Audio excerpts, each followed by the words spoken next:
ప్రభుత్వ ఉద్యోగులు అట్లాంటోళ్ళు ఇట్లాంటోళ్ళు అని పత్రికల్లో వార్తలు, ఆ పైన తిట్లు, శాపనార్థాలు, బెదిరింపులు, అదిలింపులు, ఇవి ఎంత తగ్గిస్తే అంత బెటర్.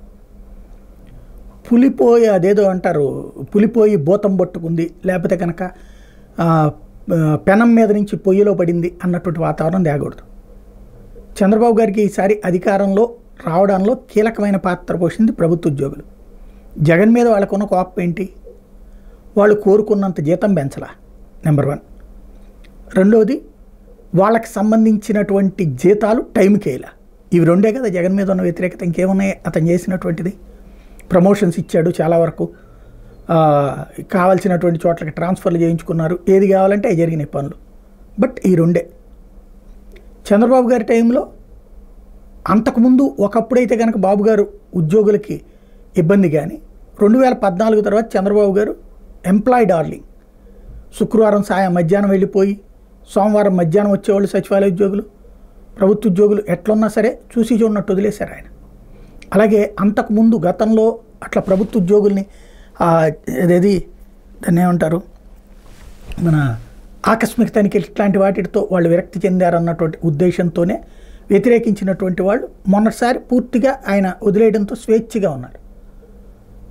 నేనైతే 2004 ముందు బాబు కావాలని కోరుకుంటా, అది జరుగుతున్నందుకు సంతోషిస్తా, అంతవరకు ఓకే. కానీ కార్యకర్తలు, నాయకులు, ఎమ్మెల్యేలు, మంత్రులు అధికారుల్ని దబాయిస్తా, పత్రికల్లో బెదిరిస్తూ ఉంటే వార్తలతో మనోభావం దెబ్బతింటాం ఒకటి ఉంటుంది, ధైర్యం కోల్పోవడం కాదు, విరక్తి ప్రారంభమవుతుంది. ఆత్మాభిమానం, ఆత్మగౌరవం అనేటువంటిది ప్రతి ఒక్కరికి ఉంటుంది. ఎదుటి వాళ్ళ ముందు అవహేళన చేస్తే మన ఇంట్లో వాళ్ళే ఊరుకోరు. వాళ్ళు ప్రభుత్వ ఉద్యోగి, ఇవాళ నువ్వు ఉంటావు, రేపు ఇంకోళ్ళు ఉంటారు. ప్రభుత్వ ఉద్యోగి తప్పు చేశాడా, లోపలికి పిలిచి మాట్లాడు, ఇదిగో మీరు ఈ తప్పు చేశారు, లేదా శాఖాపరమైన చర్యలు తీసుకో.